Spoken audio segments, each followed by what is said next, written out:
Ang bilyonaryong si Little Oscar ay may villa ngunit mas pinili niyang manirahan sa mga 5-star na hotel. Tinatamasa ang makulay na buhay. Isang araw, inimbitahan niya ang isang magandang babae mula sa katabing kwarto para makipag-usap. Sa kakaibang pangyayari, tumakbo ito palabas na umiiyak at hindi nagtagal, inaresto si Oscar. Bigla, ang kanyang marangyang buhay ay naging buhay na puno ng mga utos sa bilangguan. Dahil hindi siya masaya sa kanyang bagong paligid, nagpasya siyang ayusin ang kanyang selda. Una, gumawa siya ng frame ng kama mula sa galvanized steel, ikinabit ito sa pader at tinakpan ng wood veneer. Nagdagdag siya ng malambot na mga unan at isang komportabling kutson.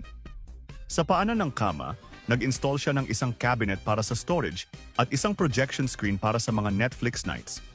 Sa ilalim ng kama, gumawa siya ng malaking wardrobe na may mga drawer para sa kanyang mga underwear, medyas, at mga pribadong sikreto. Sunod, nag-install siya ng toilet na nakakabit sa pader at isang shower na nagbigay sa kanya ng karangyaan na makapag-surf habang naliligo. Isang hagdang bakal at guardrail ang nagbigay ng seguridad at ang isang desk ay inilagay sa tabi ng pader para sa trabaho at pagkain. Pinalawak niya ang upuan, pinuno ito ng beer, melon seeds at mineral water. Para sa kanyang kusina, nag-install siya ng floor cabinet na may induction cooker at lababo para sa mga gulay, kasama ang isang cabinet sa itaas para sa mga pampalasa at toiletries. Ngayon, tingnan natin ang kabuang epekto. Ano sa tingin mo ang disenyo na ito? Ayos ba?